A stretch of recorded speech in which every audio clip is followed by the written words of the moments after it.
From the golden age of storytelling, welcome to Truth Meets Fiction. And now, our feature presentation.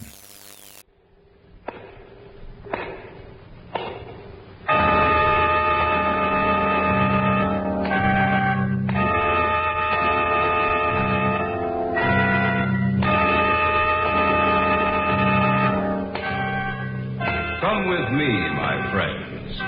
We shall descend to the world of the unknown and forbidden, down to the depths where the veil of time is lifted and the supernatural reigns as king. Come with me and listen to the tale of The Night the Fog Came.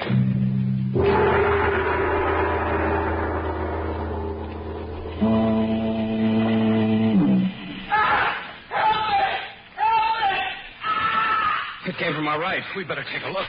Come on. We're getting close to the lake. Only this fog. Wait a minute. There. Right there. Let's take a look. I hope he's all right. Good. Throw him over. All right. He's dead. I know. Do you realize how he died? What do you mean? Look at him closer, Hal. His clothes aren't wet. Even his hair isn't wet. Look at the water trickling from his mouth. This man died less than a minute ago on dry land, 200 yards from the lake. And he died by drowning.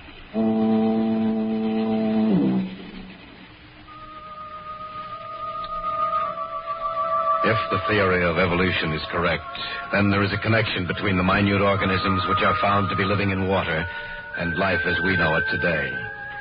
But what connection with us did those things have which came from out of the fog? What connection with human life did those horrible creatures who came from the depths have? And what is their purpose?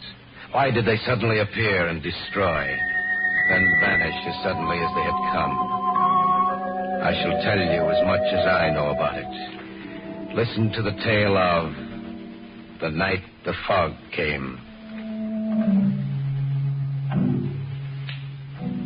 The first inkling of their existence came to us as we were going through some routine research. I dropped over to the lab to see Hal. Harold Enroth was perhaps one of the foremost men in his field. Our friendship stretched back for many years. I'd been away for a while, and so I dropped in at the lab to see him one morning. Jeff, you old dog, you're a sight for sore eyes. How are things going, Hal? Fine, couldn't be better. How'd you like your vacation? I can't wait till next year. I hated to come back. You know, Jeff, I'm glad you dropped in. I have a little problem. Oh? What is it, money? No, not that. Here, I'll show you. Pull those blinds, will you? Sure. Yeah, that's fine. There you are. I have a specimen here on the slide. I want you to take a look at it. Go ahead. Turn the projector on. All right. There. What do you think of that? I don't know. It looks like some form of water life. But I don't think I've ever seen it before. This has been enlarged 100 times. There's no use trying to recognize what it is. It's a form of water life completely unknown to us. A new form of life. Where did you get this? It's a specimen of water one of our field researchers took from the westernmost tip of Lake Superior, somewhere near the Wisconsin-Minnesota border. Have you contacted anyone else about it? No. Why not? Well, it's... Come on. Don't try to avoid telling me, Hal. We know each other too well for that. All right. Listen to me, Jeff. All right. Everything I say is fact. I've conducted countless tests to discover what I do know about this form of life. That thing is able to reproduce itself. A hydra type? Possibly. That's beside the point right now. What's more important, all trace of the other organisms in that drop of water has disappeared. Are you serious? Of course I am. And another thing. There was a little mist hovering above what was left of the water. A mist? That's what I call it. Something like fog. Why, that's impossible. No, it's not. I know that when the water evaporated, it should have been dispersed into the air. Eventually it was, but not for several hours. Oh, I'm sorry, Hal. I still can't... Here, I'll show you. We have a little of the water left. It's over here in this jar. You can see for yourself. Well, it looks just like ordinary water. I know it does. But believe me when I say it isn't. Now, it'll take just about 3 minutes.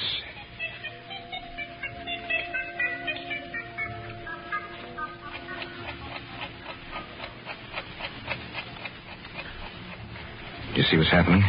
I can't believe my eyes. See that little cloud of misty vapor beginning to form like fog? Yes. But what causes it? I wish I knew.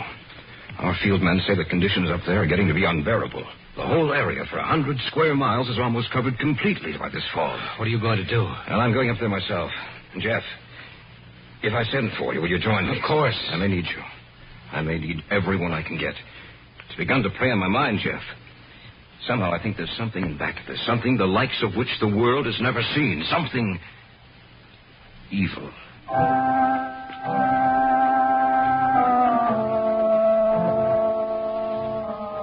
Hal went up there the afternoon of the morning I had seen him. At first he wrote that the reports had been exaggerated. Then he discovered that all traces of the new form of life had disappeared. He decided to return. I was quite glad to get that letter from Hal. Before he had gone up there, he had been quite worried. The only thing I couldn't understand was what had become of the new water life form. The day before he was to return to the city...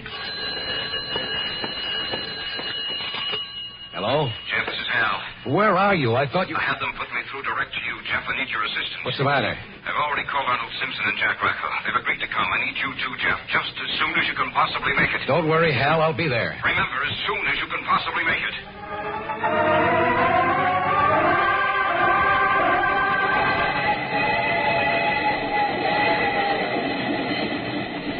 I knew Arnold Simpson, and he and I went up together. The train left Chicago and headed north, and then slightly west over Illinois and Wisconsin. Simpson and I talked it over on our way up there. Hal talked to you before he left, didn't he, Arnold? Yes, he did. I never had enough time to get up to his lab so he could show me what it was, but his words were description enough. Frankly, I'm worried. In what way? Jeff, why should a new form of water life suddenly appear? Why should it destroy everything with which it comes into contact? And why should the mist or the fog appear to be so dense and heavy? I don't know. That's just the trouble. We don't know. Where has this form of life been, or did it just develop? What's its reason for being here? Perhaps we'll find the answers to those questions when we get there, Arnold. Perhaps. But I'm convinced of this much, Jeff. Whatever it is, whatever that fog is hiding, poses a new problem for us. A problem which may be unsolvable, and which could very well destroy the human race.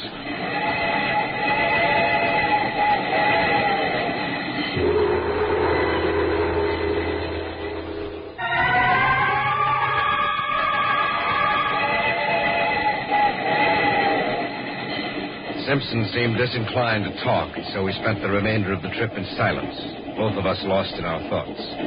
We arrived at the town and then hired a car to take us to the little village, where we would find Hal Enron. The closer we came to our final destination, the darker the sky became, and the air was heavy with a mist which was both damp and clammy. It was an old rickety car, and the roads were little better than the ground on either side of it. The car stopped a few hundred feet from our destination. You gotta walk the rest of the way. You said you'd drive us all the Look, way. mister, I come farther than I was going to in the first place. I ain't no mood to go into the woods up there. If you're gonna go, then you're walking. Jeff, can't you do something? I don't think so. Here's your pay. Thanks. Let's go, Arnold. It could be worse, Arnold. I suppose so. He seemed genuinely afraid. Aren't you? A little. Say, we must be pretty close to the lake. I've never seen the fog this thick. It's unnatural.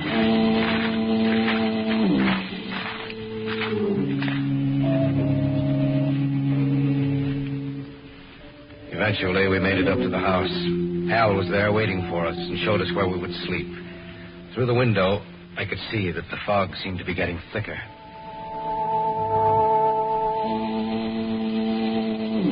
That's an eerie, lonely sound. You get used to it after you've been here for a while. Hal, you wrote me that this fog, the new form of life, had disappeared. It had. But 2 days ago, it suddenly reappeared. And with it, the fog returned. Then there must be a connection between the two. Yes, but what? I haven't any idea. Look, I have to go down to the village for some food. We don't have enough here to feed 4 of us. Will you come with me, Jeff? Certainly. I'll be right back, Arnold. It's only about a mile away near the lake. Go ahead. That trip made me tired. I think I'll take a nap.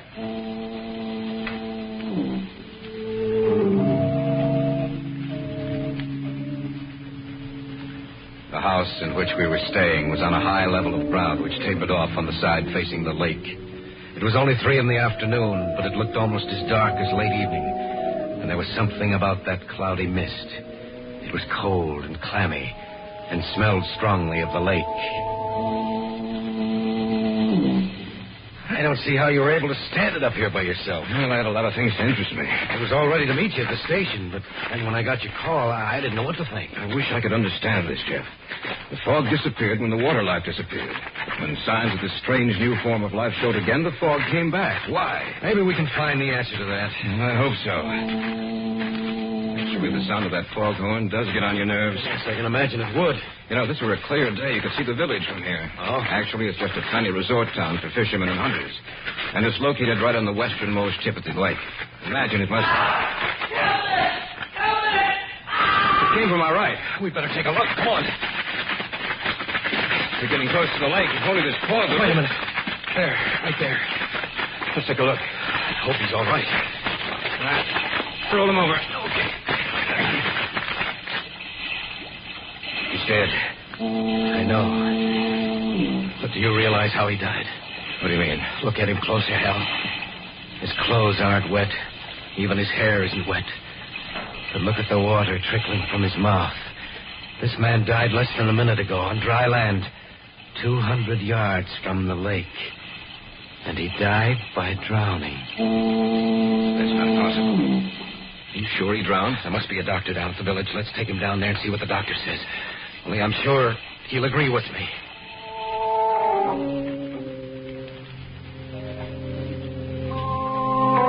Together, we carried the man down to the village. Luckily for us, he was of slight build, not too heavy. It took us almost half an hour to get him down there. When we finally did arrive, it took another few minutes to locate the doctor. What do you think, Doctor? Get them out. All right. Will you please wait outside? The doctor can't work with you in here. He's just like all the others, ain't he, Doc? Please wait outside. Thank you. What did he mean by he's just like all the others, Doctor? Just what he said. Ever since this fog has settled down again, 5 people have died. All in the same way? Yes. You mean by drowning? That's right. I can't understand how this man we found could die by drowning when he wasn't in the water. You know, he reached him about a minute after he screamed. How could he drown? Professor Enroth, I've been asking myself that same question about all the others. I've been almost half insane these past 2 days trying to find the solution. Dr. Craig, this fog, has it always been like this in the area? No, not until about 2 months ago. Which coincides with the time we first discovered that new form of water life. What did you say? Nothing, Doctor. We're doing a little research work up here, that's all. If this keeps up, I'm afraid of what might happen. I've never seen anything like it before. The fog, those deaths, how can they be explained? We don't know, Doctor. We just don't know.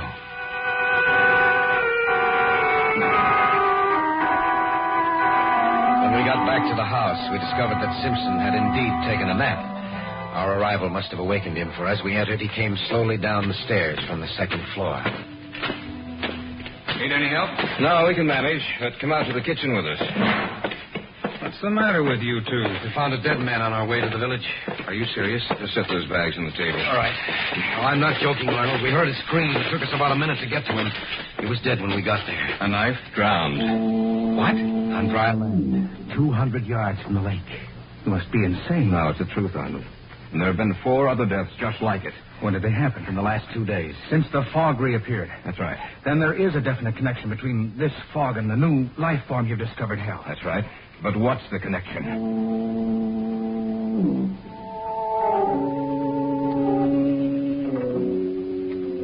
We'd gotten back to the house about 6 o'clock. It was about 7 that it happened. Simpson said he was going outside for a minute. He opened the door. I just want to get outside for this. Good heavens. What's wrong? Take a look. Fog, it's so thick. I've never seen anything like that before. Shut the door. Some of it's getting inside. It's moving on the floor. Just Shut the door! Did you see it? Yes. The fog. Just like it was alive. Moving like a living thing. Creeping along the floor.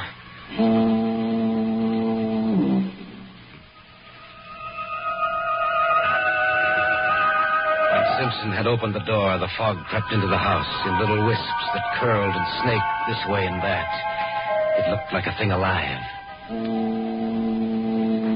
You saw it, didn't you, Hal? Yes, I saw it.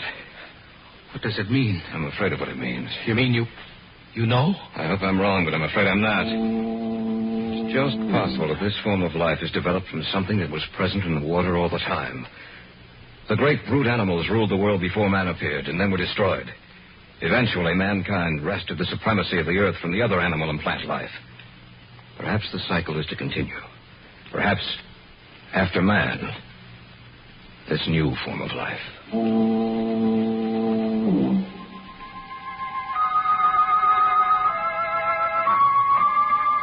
As the minutes passed by, we noticed that little slips of the fog began inching their way through every opening of the house. It was Simpson who pointed down at the bottom of the door and first brought it to our attention. We began to plug up all the openings in the house. At first, we did it slowly, but as time passed, we worked faster and more feverishly. No matter how tired we became, we had to finish the job, or the fog might claim the house, too. It was too quiet. The only thing we heard was the distant, monotonous call of the foghorn. And then Hal broke the silence. Do you know why this fog is so thick? I wish I did. This might be insane, but it has to be the answer. That fog is carrying moisture, a lot of it, perhaps enough to also carry this new form of life. To move it from place to place, to spread it even farther. To kill everything which stands in its way. That might be it. It is, I'm sure it is. Well, in that case, what happened to break it up the first time? And that's the solution to the problem. I don't know what it is, but it did break it up the first time. It drove it back, down to the depths from where it came. That's why there was no sign of it in the water. It came from right outside the house. Racco. He said he was going to arrive this evening. We better take a look. Bring the flashlight. Right, let's go.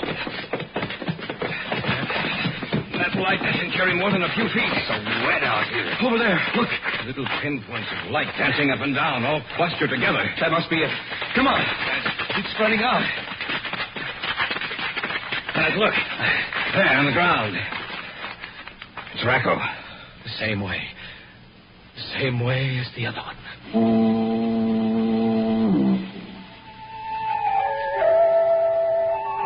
The little specks of dancing luminescence had withdrawn from Rackau's body, but now we noticed that there seemed to be more of them. We carried the body back to the house. We'd forgotten to close the door behind us, and some of the fog had gotten inside. It wasn't too bad, however. Little by little, it began to disperse. Look out that window. Yes, I see them. Gathering together with a whole mass, getting larger and larger all the time. Separating like the Hydra. It must be destroyed. Yes, but how? They created the fog. That must be the only way they can travel on land. They must have a basic water carrier. Have you realized what this means? What are you getting at? The area this fog now covers is 100 square miles. Every animal in this area may lose its life. And then what happens? They divide again and again and again. And the area of the fog keeps getting larger all the time. If it isn't stopped now, while we still have a chance, it may never be stopped. And I ask you the same question, Simpson. How? I don't know. Someone's outside. Let them in quickly. They're moving towards the house. Thank goodness. I didn't think I'd make it. It's a miracle that you did. Sit down, Doctor. Thank you. I was out on a call on my way back to town. I noticed how thick the fog was. And then I noticed the animals lying dead in the forest. The smell of their death was in the air. I continued on towards the town. And then I saw the bodies lying just where they had fallen. The whole town seemed to be covered by a strange luminescent mass which in some manner moved. I was afraid. Then I thought of you people in this house, and I got here as soon as I could. I don't know how long we'll be able to withstand them, Doctor. I'm sure the townspeople are dead now. In fact, almost every living creature in the area must be dead. What is it? What caused it? If we get out of this alive, Doctor, we'll tell you. Look outside. It must have split again. It's twice the size it was. What are we going to do? Look under the doorway. They're getting through. Plug it up. Use some newspaper, clothes, anything with that. Stop it. Constant opening and closing of the door. Listen to the other things we had down there. I think that'll do. Look, the things that did get in. First you see their light, and then they're gone. What happens to them? Perhaps we can't see them. Or perhaps they die. Hal, wait a minute. Your first letters to me mentioned the fact that the mist had been dispersed. What caused it? I don't know. Doctor, you're a native of these parts. Yes. I want you to tell me about anything unusual which happened that day. Well, I don't remember anything about that day particularly. I remember I was quite pleased to see that the fog had lifted. It was a beautiful day. Unseasonably warm. In fact, the sun was quite hot. Heat. I wonder if what, Jeff? These things, these Hydra-type creatures must die in the heat. This house is quite warm. The day the fog was dispersed was warm with a bright sun. Perhaps that's the answer. Doctor, is there any fire break around this area? Well, there was one cut through the trees several years ago. Yes. Case of a fire, a bad one, in the heavy timberlands. Everyone was instructed to get into this area. In other words, there's a complete fire break around this entire area. Yes. It comprises about 150 square miles. And that's it. It's the only chance we have. We'll burn out this area and hope it drives them back. There's some oil downstairs. Get it. We'll start the fire here and hope it sets fire to the trees surrounding this house. Be right back. We'll have to make a run for it once this place is on fire. We may not come out of this alive, but we can try.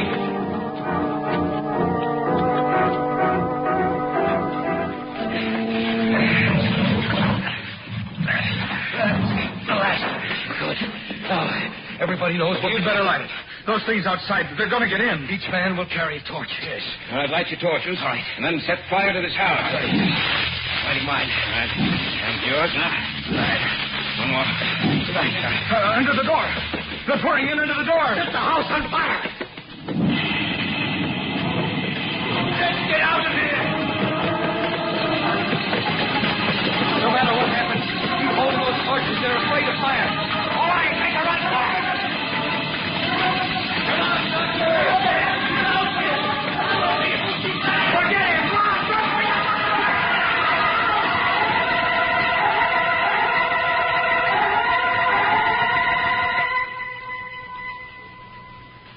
The fire caught hold and the entire area was burned out. A week later, the smoke had cleared and the fire was out. There was no sign of the fog, which had meant death to so many things. I had caught a glimpse of the doctor. He had dropped his torch and it had gone out. He was immediately engulfed in those luminescent killers. I'm going back up there with Enroth and Simpson. Though there is now no trace of those things in the water, still we know they lurk somewhere waiting for their moment. We must destroy them once and for all before that moment arrives.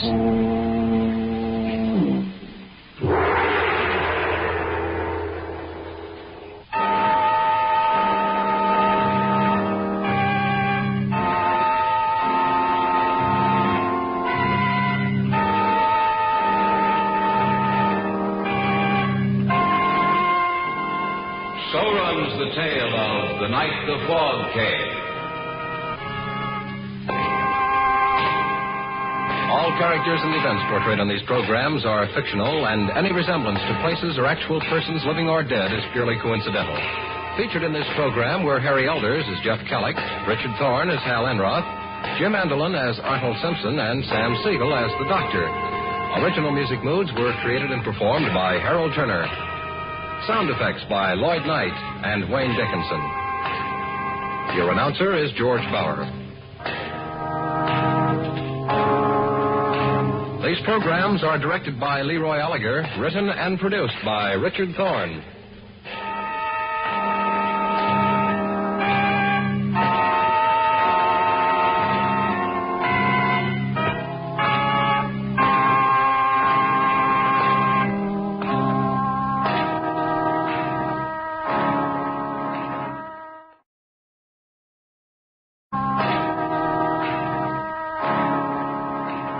You've been listening to Truth Meets Fiction.